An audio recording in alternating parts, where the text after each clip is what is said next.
స్తోత్రము. మీ అందరికీ వందనాలు. ఈ దినం కొరకు ఏర్పాటు చేయబడిన వాక్య భాగము యోహాను సువార్త 1వ అధ్యాయం 14వ వచనం. ఆ వాక్యము శరీరధారి అయి కృపాసత్య సంపూర్ణుడుగా మన మధ్య నివసించెను. తండ్రి వలన కలిగిన అద్వితీయ కుమారుని మహిమ వలె మనము ఆయన మహిమను కనుగొంటిమి. ఆమేన్. దేవునికి స్తోత్రం. హల్లెలూయా. మన ప్రభువును రక్షకుడైనటువంటి నజరేయుడైన యేసు క్రీస్తు నామములో మీ అందరికీ ప్రత్యేకమైన వందనాలు తెలియజేస్తున్నాను. దీని వీడియో కాకుండా ఆడియో వింటూ కిచెన్లో ఉండి పనిచేస్తున్న వారికి, టీవీ రూమ్లోకి వచ్చి చూస్తున్న వారికి, లేకపోతే యూట్యూబ్లో చూస్తున్న వారికి, రకరకాలుగా ఈ కార్యక్రమాన్ని చూస్తున్న వారందరికీ ప్రత్యేకమైన వందనాలు తెలియజేస్తున్నాను. రండి, వీలైతే మీకు అవకాశం ఉంటే మీ కుటుంబ సమేతంగా మీ భర్త లేకపోతే మీ భార్య, మీ పిల్లలు అందరూ కలిసి ఈ కార్యక్రమాన్ని చూడడానికి ప్రయత్నం చేయండి. దేవుని వాక్యాన్ని మనం వినబోతున్నాం. దీనికి కావాల్సినటువంటి నోట్స్ రాసుకునే వాళ్ళు రాసుకోండి. కొంతమంది నోట్స్ రాసి వాటిని ఫోటోలు తీసి పంపిస్తున్నారు. వాటిని బట్టి నేను ప్రభు నామాన్ని మహిమపరుస్తున్నాను. దేవుని కార్యాల్లో మీరు చూపిస్తున్న ఆసక్తిని బట్టి నేను దేవుని స్తుతిస్తున్నాను. సమయంలో దయచేసి అందరూ తనలోంచి చిన్న ప్రార్థన చేసుకొని, కొంతమంది అనారోగ్యంతో బలహీనతలతో ఉన్న వారందరినీ మనం జ్ఞాపకం చేసుకుందాం. చిన్న ప్రార్థన చేసుకొని మనం కార్యక్రమంలో ముందుకు సాగుదాం. పరిశుద్ధమైన మా దేవా, మీకు వందనం చేయిస్తున్నాం. ఈ సమయంలో నాయనా అనారోగ్యంతో శారీరక బలహీనతతో ఉన్న మా ప్రియుల కొరకు ప్రార్థన చేస్తున్నాం. బీపీలు, షుగర్లు, థైరాయిడ్ ప్రాబ్లమ్స్, వేరు స్కిన్ డిజీజెస్, ఇంకా ప్రభా బ్రెయిన్ సంబంధమైన ప్రాబ్లమ్స్, హార్ట్ సంబంధమైన ప్రాబ్లమ్స్తో బాధపడుతున్న వారి కొరకు ప్రార్థన చేస్తున్నాం. మరి ముఖ్యంగా నాయనా మీ దాసుడు యవనస్తుడైనటువంటి జోనా కొరకు ప్రార్థన చేస్తున్నాం. ఆయన ముదివర్తిలో ఉంటున్నాడు, కిడ్నీ ప్రాబ్లంతో బాధపడుతున్నాడు. ఆయన మీరు దర్శించండి, స్వస్థపరచండి. డయాలిసిస్ పేరుతోనో లేకపోతే ఇంకా రకరకాల ట్రీట్మెంట్ పేరుతో విస్తారమైన ధనం ఖర్చు అవుతుంది. దానికి కావాల్సిన ఆర్థిక వనరులు మీరు సమకూర్చండి. ఆ యవన బిడ్డ జోనా కొరకు ప్రార్థన చేస్తున్నాం. సంపూర్ణమైన స్వస్థత, విడుదల కలుగు చేయండి. మీకు అసాధ్యమైన కార్యం లేదు. ఇలా మాకు తెలిసి తెలియకుండా అనేక మంది వేరు బలహీనతలో ఉన్నారు. వారందరినీ మీరు దర్శించమని అడుగుతున్నాం. ఈ శాంతి టీవీ కార్యక్రమాల కొరకు, శాంతి టీవీ సిబ్బంది అంతటి కొరకు, అంతేకాకుండా శాంతి టీవీ ద్వారా ఈ కార్యక్రమం చూస్తున్న వారందరి కొరకు మేము ప్రత్యేకంగా ప్రార్థన చేస్తున్నాం. ఎవరైనా అనారోగ్యాలతో బలహీనతలతో ఉన్నట్టయితే వారిని మీరు దర్శించి మేలు చేయమని యేసు క్రీస్తు నామములోనే ప్రార్థించడుగుతున్నాం పరమ తండ్రి. ఆమేన్, ఆమేన్. దేవుని స్తోత్రం. రండి, మనం దేవుని వాక్యాన్ని ధ్యానించుకుందాం. యోహాను సువార్త 1వ అధ్యాయము 14వ వచనము. Gospel according to John 1st chapter verse 14. ఆ వాక్యము శరీరధారి అయి కృపా సత్య సంపూర్ణుడుగా మన మధ్యలో నివసించెను. తండ్రి వలన కలిగిన అద్వితీయ కుమారుని మహిమ వలె మనము ఆయన మహిమను కనుగొంటిమి. దేవునికి స్తోత్రం. హల్లెలూయా. నేను చదువుతున్నాను. And so the living expression, అంటే ద వర్డ్, అంటే దేవుని వాక్యము, logos, and so the living expression become a man and lived among us. We gazed upon his glory, the glory of the one and only who came from the Father, overflowing with the tender mercy and truth. With the tender mercy and truth. తాజాగా ఉన్నటువంటి, లేతగా ఉన్నటువంటి దయ, ఫ్రెష్గా ఉన్నటువంటి దయ చేత, కృప చేత నిండుకొని పొర్లి పారుతున్నటువంటి, ప్రవహిస్తున్నటువంటి ఆ తండ్రి దగ్గర నుంచి తండ్రి మహిమను చూసినట్టుగా చూస్తున్నాం అని మాటలో రాయబడింది. నేను మరలా చదువుతున్నాను. And so the living expression become a man and lived among us, మన మధ్యలో నివసించాడు. We gazed upon his glory, మేము తేరి చూచాము ఆయన మహిమని. The glory of the one and only who came from the father, overflowing with tender mercy and truth. వాడుక భాషలోంచి కూడా మనం చదువుకుందాం. యోహాను సువార్త 1వ అధ్యాయము 14వ వచనం.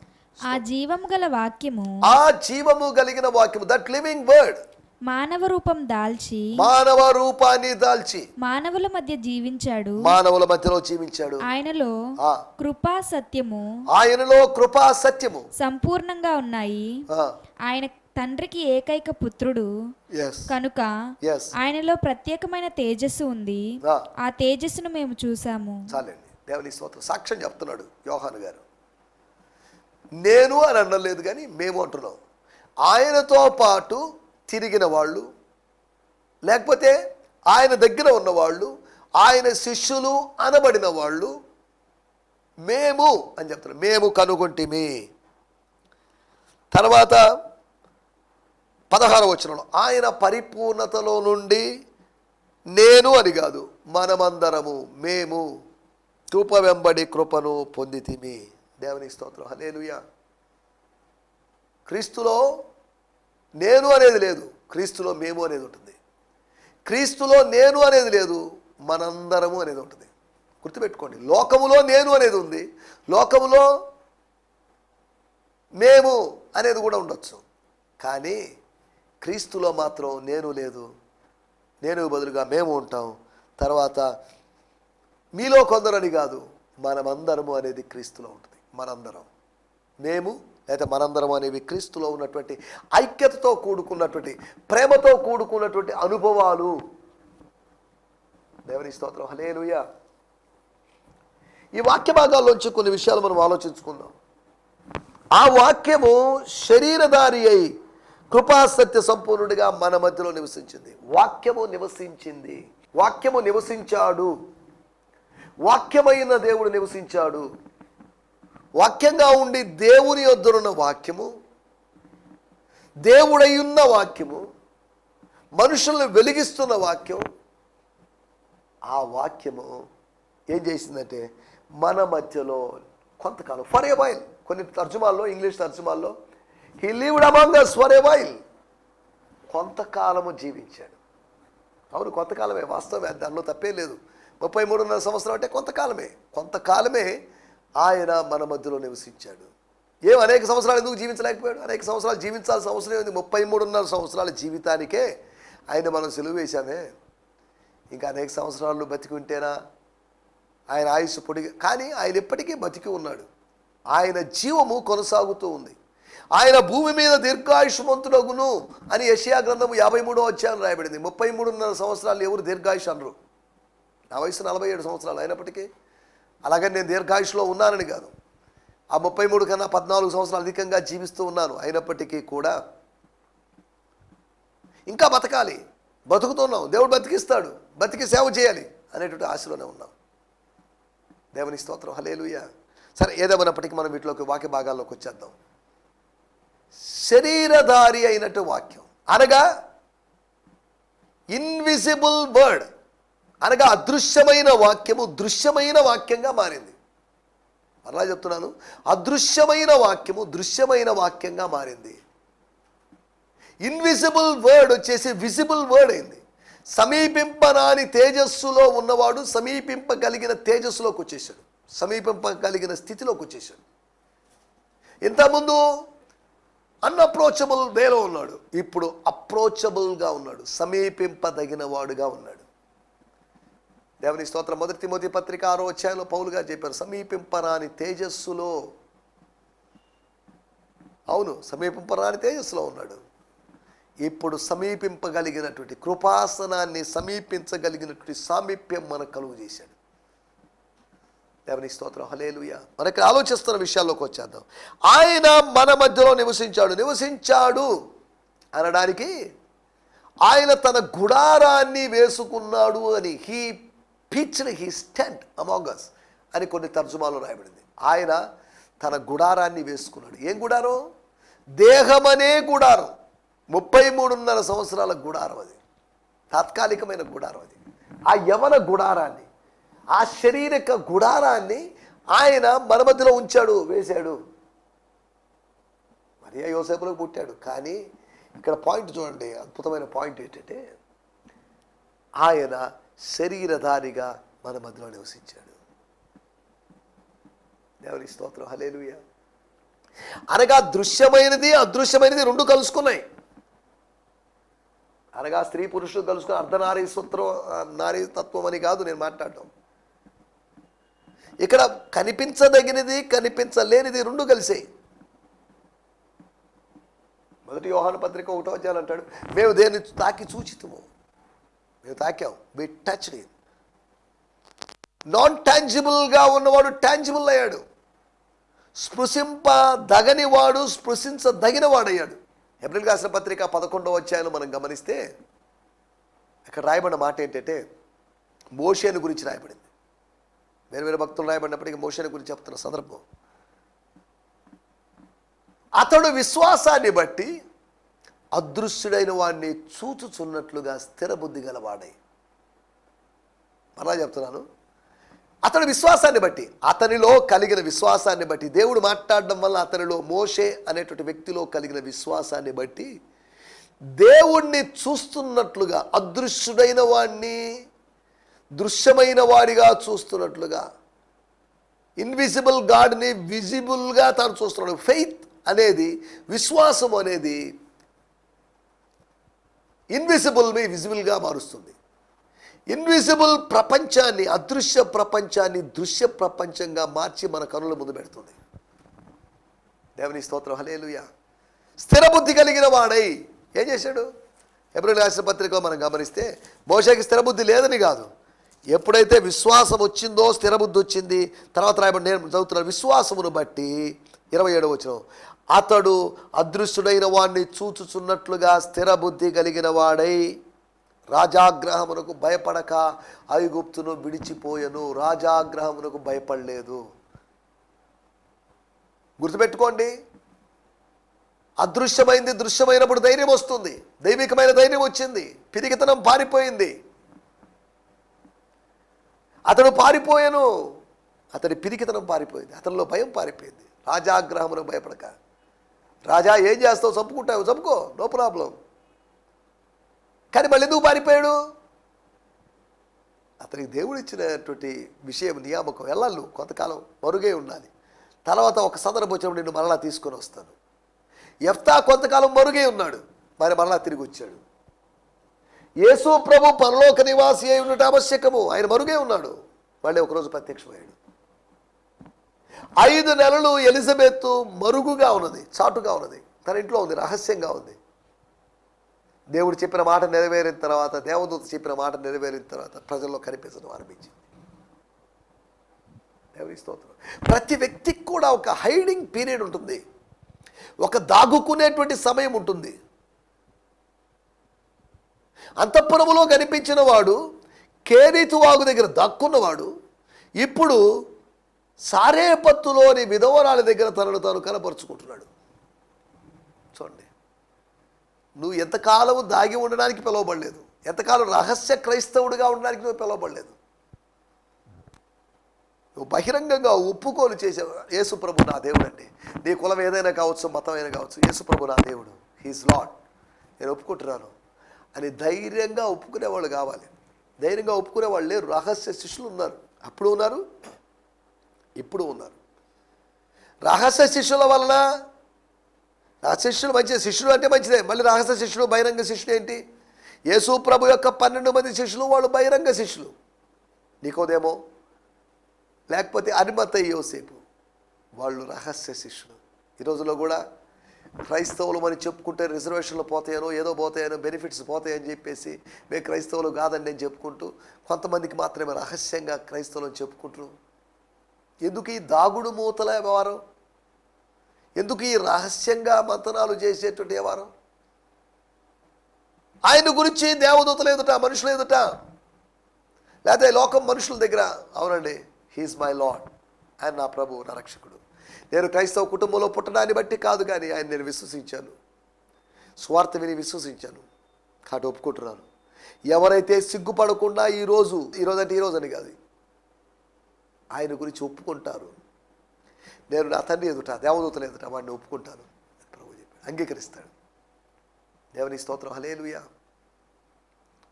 మరి ఇక్కడ ఆలోచిస్తున్న విషయాల్లోకి వచ్చేద్దాం. ఆ వాక్యము శరీరధారి అయింది. ఇన్విజిబుల్ వర్డ్ విజిబుల్ వర్డ్గా మారింది. ఆకారము లేని వాక్యము సుకారమైన వాక్యమైంది. అనగా శూన్యములో ఉన్నటువంటి ఆ వాక్యం, ఆదిలో ఉన్న వాక్యం, ప్రాచీనత కలిగినటువంటి వాక్యం ఇప్పుడు నరావతారంతో, లేకపోతే నరుల మధ్యలో, ప్రపంచంలో సంచరించాడు. 7 దీపస్తంభముల మధ్య సంచరించిన వాడు ఇజ్రాయెల్ దేశం అంతా సంచరించాడు. దేవుని స్తోత్రం, హల్లెలూయా. ఆయన అదృశ్యుడైన వాడిగా మిగిలిపోలేదు, దృశ్యుడైన వాడిగా. దేవుని స్తోత్రం. అంత్యదినములందు తన కుమారుని ద్వారా మాట్లాడాడు. దేవుని స్తోత్రం. ఆరంభ దినాల్లో మాట్లాడిన వాడు అంత్య దినాల్లో కూడా మాట్లాడుతున్నాడు. ఆయన మాట్లాడగలడు. ఆయన మోగదేవుడు కాదు. నీ ప్రార్థన వినగలడు, ప్రార్థన విని మాట్లాడగలడు, ప్రార్థన విని దానికి జవాబుని ఇవ్వగలడు ఆయన. ఇది మర్చిపోయి ఏం దేవుళ్ళే, ఏంటి దేవుడు ఎక్కడున్నాడు, ఏంటి మా ప్రార్థన వింటున్నాడా, చేస్తున్నాడు, నిరాశ నిస్పృహల్లో ఉన్నామేమో. ఈ మాటలు వింటున్న వారు ఎక్కడున్నా సరే, హైదరాబాద్లో ఉన్నా, గుంటూరులో ఉన్నా, లేకపోతే నెల్లూరు జిల్లాలో ఉన్నా కానీ గుర్తుపెట్టుకోండి, మీ ప్రార్థనను ఆయన త్రోసివేయడు, మీ ప్రార్థనను ఆయన తృణీకరించడు, మీ ప్రార్థనను ఆయన స్వీకరిస్తాడు, మీ ప్రార్థన మనవులు ఆయన అంగీకరిస్తాడు. కీర్తన గ్రంథం 20వ అధ్యాయంలో వాగ్దానాల్లో అదొకటి. దేవుని స్తోత్రం, హల్లెలూయా. వాక్యము శరీరధారి అయి ఉన్నాడు, శరీరములో ప్రవేశించాడు. లోకములో ప్రవేశించిన వాడు శరీరములో ప్రవేశించాడు. అనగా దేవుడు శరీరంలో ప్రవేశించగలడు, అనగా శరీరంలోకి ఆవేశించగలడు. పరకాయ ప్రవేశం కాదు ఇది, పరకాయం కాదు ఇది, స్వకాయములోకి ప్రవేశించాడు, సొంత కాయములోకి, సొంత శరీరం. నీవు నాకు ఒక శరీరాన్ని అమర్చితివి. యు ప్రిపేర్డ్ ఎ బాడీని ప్రిపేర్ చేశాడు. 40వ కీర్తనలో నువ్వు నాకు చెవులు అమర్చితివి. చెవులు అని 40వ కీర్తనలో రాయబడింది. హెబ్రీ పత్రిక 10వ అధ్యాయంలో శరీరం అని రాయబడింది. ఏది కరెక్ట్? రెండో కరెక్టే. చెవులు కలిగినటువంటి శరీరాన్ని అమర్చాం. దాన్ని దీన్ని కంపేర్ చేసుకుంటూ, కంబైన్డ్ చేసుకుంటూ మనం ఆలోచిస్తున్నాం. కంపారిటివ్ స్టడీ కావాలి, కంబైన్డ్ స్టడీ కావాలి. దేవుని స్తోత్రం, హల్లెలూయా.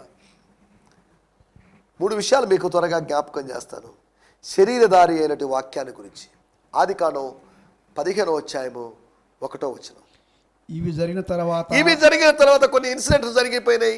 అవి జరిగిన తర్వాత యెహోవా వాక్యము అబ్రహామునకు దర్శనమందు వచ్చి, అబ్రామా భయపడకము, నేను నీకు కేడెము, నీ బహుమానము అత్యధికమునని చెప్పాను. చాలండి. ఈ సంగతులు జరిగిన తర్వాత, అనగా అబ్రహాము రాజులను తరిమిన తర్వాత, తన తమ్ముని కుమారుడైనటువంటి, తన కజిన్ అయినటువంటి లోతు పోగొట్టుకున్న వాటిని తిరిగి సంపాదించుకున్న తర్వాత, తిరిగి విమోచించుకున్న తర్వాత, he restored everything, he took back everything from the enemies. తర్వాత ఏం జరిగింది? ఇవి జరిగిన తర్వాత పోనీలే, ఆ విజయోత్సవంతో, విజయపు హ్యాంగ్ ఓవర్లో ఉన్నటువంటి అబ్రహాముతో దేవుడు మాట్లాడుతున్న మాట. దేవుడు మాట్లాడుతున్న మాట కాదు మనం ఇక్కడ ఆలోచించేది. దేవుడు మాట్లాడుతున్న మాట ఎలా వచ్చిందో చూద్దాం. అప్పుడు 15వ అధ్యాయం 1వ వచనంలో రాయబడింది, దేవుని వాక్యము, the word of the lord came to Abraham. చూడండి, అబ్రామా అనే వివాదాల్లోకి వెళ్ళొద్దు. అప్పుడు కూడా అబ్రామునకు దర్శనమందు వచ్చి, ఏంటి ఏదో దర్శనం వచ్చిందని కాదు, ఏదో దర్శనంలో ఏదో ఆకారం ఏదో మాట్లాడిందని కాదు. ఇవి జరిగిన తర్వాత యెహోవా వాక్యము, యెహోవా వాక్కు, the word of the lord. దేవుని స్తోత్రం. దేవుని వాక్యము దర్శనమందు వచ్చింది, అనగా దేవుడు తన వాక్యం ద్వారా దర్శించి, అబ్రహామా, ఐ విల్ బ్లెస్ యూ, నేను సర్వశక్తి కలిగిన దేవుడిని ఇలా ప్రత్యక్షం కావడం తర్వాత సహజం. ఇవన్నీ ఆదికాండం 17వ అధ్యాయం 1వ వచనంలో మనం గమనిస్తే, అబ్రాహాము 99 ఏళ్ల వాడైనప్పుడు యెహోవా అతనికి ప్రత్యక్షమై, ఏంటిది? ఆదికాండం 15వ అధ్యాయం 1, 17:1, 2 పోల్చి చూసుకున్నప్పుడు, కంపారిటివ్ స్టడీ చేసినప్పుడు మనకు అర్థమయ్యే విషయం. యెహోవా ప్రత్యక్షమయ్యాడు అనగా యెహోవా వాక్కు ప్రత్యక్షమైంది. వాక్కు అయిన దేవుడు ప్రత్యక్షమయ్యాడు. దేవుని స్తోత్రం, హల్లెలూయా. నా పాయింట్ ఏంటంటే, వాక్యము నరావతారిగా, వాక్యము శరీరమును ధరించుకున్నాడు. The word become incarnated. The word stayed in a body, lived in a body. దేవుని స్తోత్రం, హల్లెలూయా. ఆ వాక్యము శరీరధారి అయి ఉన్నాడు. దేవుని స్తోత్రం, హల్లెలూయా. వాక్యము శరీరధారి అనగా వాక్యము అదృశ్య రూపంలో ఉండడం కన్నా శరీరధారిగా ఉన్నప్పుడు ఇంకా అనేకులకు అందుబాటులో ఉండొచ్చు. నేను హైదరాబాద్లో ఉన్నప్పుడు నెల్లూరులో ఉన్న వాళ్ళకి అందుబాటులో ఉండడం కొద్దిగా కష్టమే. కానీ నెల్లూరుకు వచ్చినప్పుడు నెల్లూరు వాళ్ళకి అందుబాటులో ఉండడం సులభమే. దేవుడు శరీరాన్ని ధరించుకున్నప్పుడు శరీరాన్ని ధరించుకొని ఇంతకు ముందుగానే శరీరాన్ని ధరించుకొని 30 సంవత్సరాలుగా 40 సంవత్సరాలుగా 50 సంవత్సరాలుగా 60 సంవత్సరాలుగా 70 సంవత్సరాలుగా శరీరము ధరించుకున్న వాళ్ళందరికీ ఆయన సమీపస్తుడిగా ఉన్నాడు. ఒకటి, యెహోవా వాక్కు అబ్రహాము దగ్గరికి వచ్చింది. That's a point. The word of lord came to Abraham. Abraham కాదు, అబ్రామ్. 17వ అధ్యాయంలో ఆయన పేరు మార్చబడింది. అబ్రాము వచ్చిన అది వేరు వేరు పదాలన్నీ భావించకుండా ఒకే వ్యక్తిని అన్నట్టుగా మనం ఆలోచిస్తే సరిపోతుంది. ఒకటి, అబ్రహాము దగ్గరికి వచ్చిన వాక్యము, వినిపించడానికి వీలు కాని వాక్యం, ఆత్మ చెవులతో మాత్రమే వినగలిగిన వాక్యం. ఇట్ బికమ్ లిటరల్, అక్షరార్థంగా మారింది. ఆత్మీయ వాక్యము అక్షరార్థమైన వాక్యంగా మారింది. అది దేవునికి స్తోత్రం. ఇది ఇన్కార్నేషన్ యొక్క మిస్టరీ. మరుగై ఉన్నవాడు మహిమలో కనబడ్డాడు. మరుగై ఉన్నవాడు మహిమలో ఉన్నవాడు మట్టి దేహంలో వెలిశాడు. దేవుడు వెలిశాడు అని అక్కడక్కడ అంటున్నట్లుగా ఆయన వెలిశాడు, దేహములో వెలిశాడు. ఒక భౌతికమైన దేహములో ఆయన వెలిశాడు. దేవుని స్తోత్రం. ఒకటి, అబ్రహాముకు ప్రత్యక్షమైన వాక్కు, యెహోవా వాక్కు. The word of the lord appeared. దేవుని స్తోత్రం. రెండో మాటను మీకు జ్ఞాపకం చేస్తాను. మొదటి సమూయేలు గ్రంథము 3వ అధ్యాయము 1వ వచనం. మొదటి సమూయేలు గ్రంథం 3వ అధ్యాయం 1వ వచనం. స్తోత్రం. బాలుడైన సమూయేలు ఏలీ ఎదుట యెహోవాకు పరిచర్య చేయుచుండెను. చేస్తున్నాడు, బానే ఉంది. ఆ దినములలో అనగా ఏ దినములలో? బాలుడైన సమూయేలు ఏలీ అనేటువంటి ప్రధాన యాజకుని ఎదుట షిలోహులోని మందిరములో, అనగా ఏలీ ప్రధాన యాజకుని యొక్క 2 కుమారులు హొఫ్నీ ఫినెహాసు అనేవాళ్ళు దుర్మార్గులై దేవుని సేవను దుర్వినియోగం చేసుకుంటూ ఉంటే, దేవుని సేవ అనేది ఒక ఆదాయ మార్గంగా భావించినప్పుడు, దేవుని సేవతో వ్యాపారం చేస్తున్నప్పుడు, in the name of the Lord they are doing business. అటువంటి రోజుల్లో, వ్యాపారం జరుగుతున్న రోజుల్లో దేవుడు వ్యవహరించలేదు, మాట్లాడలేదు. కానీ ఒక చిన్న పిల్లవాడితో దేవుడు మాట్లాడుతున్నాడు. పిల్లలతో ఏం మాట్లాడి మనకు అని మనం అంటాం. మన వయసు మన స్థాయికి తగ్గళ్ళతోనే మనం మాట్లాడతాం. కానీ దేవుడు ఒక చిన్న పిల్లవాడితో మాట్లాడాడు. ఎంత గొప్ప సంగతి చూడండి. దేవుని చిన్న పిల్లలు కూడా కావాలి. బాలుడైన సమూయేలుతో మాట్లాడాడు, వృద్ధుడైనటువంటి ఏలీతో మాట్లాడాడు ఇంతకుముందు. కానీ మాట్లాడి ఇక మాట్లాడదలుచుకోలేదు. చెప్పాడు, నీ కుమారులు సరి చేసుకోవంటే మాత్రం కుమారులు గనపరుస్తున్నాడు. దేవుడిని గనపరచడం, దేవుని మాటను గనపరచడానికి బదులుగా కుమారుని గనపరుస్తున్నాడు. కాబట్టి దేవుడు మాట్లాడడం మానేశాడు. ఆ దినాల్లో యెహోవా వాక్కు ప్రత్యక్షమవడం అరుదు. కానీ యెహోవా వాక్కు సమూయేలుకు ప్రత్యక్షమైంది. చూడండి, అరుదైన రోజుల్లో కూడా అద్భుతమైన వాక్యం నీ దగ్గరికి రావాలి. ఈ రోజులో కూడా రేమా లోగోస్ అనేది చెప్తున్నారు, కానీ ఎవరికి దేవుని వాక్యం రావడం లేదు. ఇంతకుముందు యోహాను గురించి చెప్పినప్పుడు ఆలయములో ఉన్న వారి దగ్గరికి ప్రత్యక్షత రాలేదు, యెహోవా వాక్కు రాలేదు. అంతఃపురములో ఉన్న వారి దగ్గరికి యెహోవా వాక్కు రాలేదు. కానీ అరణ్యంలో ఉన్న వారి దగ్గరికి యెహోవా వాక్కు వచ్చింది. నువ్వు ఎక్కడున్నా కానీ దేవుని వాక్కు నీ దగ్గరికి వచ్చే అవకాశం ఉంది. ఒకటి, అబ్రహాముకు ప్రత్యక్షమైన వాక్కు. నరావతారానికి ముందు ఏం జరిగింది? వాక్యము ఆయా సమయాల్లో ఆయన ఈ లోకమునకు వస్తూ ప్రతి మనుషుని వెలిగిస్తుంది. అబ్రహాము కాలంలో మనుషుల్ని వెలిగిస్తుంది, సమూయేలు కాలంలో మనుషుల్ని వెలిగిస్తుంది.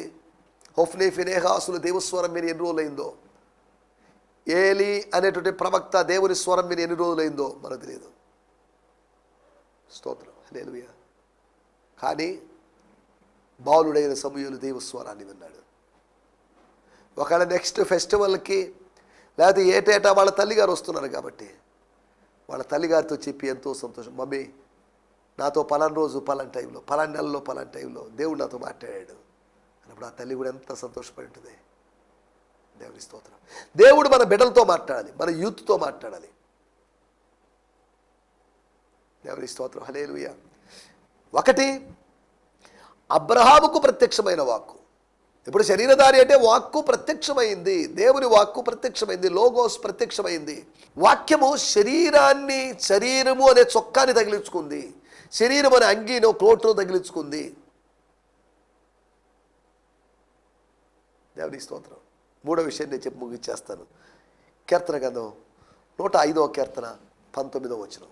స్తోత్రం స్తోత్రం. అతడు చెప్పిన సంగతి నెరవేరు వరకు, అతడు చెప్పిన సంగతి నెరవేరు వరకు యెహోవా వాక్కు అతన్ని పరిశోధించుచుండెను. దేవుని స్తోత్రం. హల్లెలూయా. God's promise to Joseph purged his character until it was time for his dreams to come true. యెహోవా వాక్కు అన్న చోట ఇక్కడ రాయబడిన మాట God's promise to Joseph purged him, లేకపోతే his character. దేవుని వాగ్దానం, ద ప్రామిస్ ఆఫ్ గాడ్ యోసేపుకు వచ్చింది. ఏ వాగ్దానం? ఆ వాగ్దానము దేవుడు అబ్రహాముకు చేసిన వాగ్దానం గురించి, ఇస్సాకుకు చేసిన వాగ్దానము, యాకోబుకు చేసిన వాగ్దానం ఉంది. కానీ యోసేపుకు చేసిన వాగ్దానం మనకు లేదు లేఖనాల్లో. కానీ God's promise to Joseph purge his character. అతని యొక్క స్వభావాన్ని అతన్ని పరిశోధిస్తుంది, అతని యొక్క స్వభావములో మార్పును జరిగిస్తుంది. Until it was time for his dreams come true. ఆయన దర్శనాలు నెరవేరేంత వరకు దేవుని వాక్కు అతన్ని ప్రత్యక్షం అవడం మాత్రమే కాదు, అబ్రహాముతో సమూయేలుకు ప్రత్యక్షమైన వాక్కు వాళ్ళతో ప్రత్యక్షమైనంత వరకే. కానీ ఇతన్ని పరిశోధించింది. వాక్కు ప్రత్యక్షమవుతుంది, వాక్కు పరిశోధిస్తుంది, వాక్కు ప్రతిఫలాన్ని ఇస్తుంది. దేవుని వాక్కు, గాడ్స్ వర్డ్. దేవుని వాక్యం ద్వారా మనం దీవించబడతాం. 27 సంవత్సరాలుగా నేను దేవుని వాక్యం ద్వారా దీవించబడ్డాను. ప్రభు సేవలోకి వచ్చి దేవుని వాక్యమే లేకపోతే దీవించబడే అవకాశం లేదు. No word no blessing. A word from God gives you blessing. దేవుని వాక్యం నీకు బ్లెస్సింగ్ ఇస్తుంది. 3 విషయాలు: సమూయేలు కాలంలో, అబ్రహాము కాలంలో, యోసేపు కాలంలో. జైల్లో ఉన్నప్పటికీ కూడా అతని దగ్గరికి దేవుని వాక్కు వచ్చింది. ఎక్కడికి వెళ్ళినా కానీ దేవుని వాక్కు నిన్ను వెంటాడుతుంది. దయచేసి తల్లోంచండి, ఇచ్చిన ప్రార్థన చేసుకుందాం. పరిశుద్ధమైన మా దేవా, మీరు మాకు వినిపించిన మాటల కొరకే మీకు వందనాలు. అబ్రహాము జీవితంలో, సమూయేలు జీవితంలో, అంతేకాకుండా యోసేపు జీవితంలో వాక్కు యొక్క ప్రత్యక్షతను గురించి మీరు మాకు తెలియజేశారు. వాక్యము శరీరధారి అయింది అన్నప్పుడు వాక్యము వేరే రూపాన్ని దాల్చుకుంది.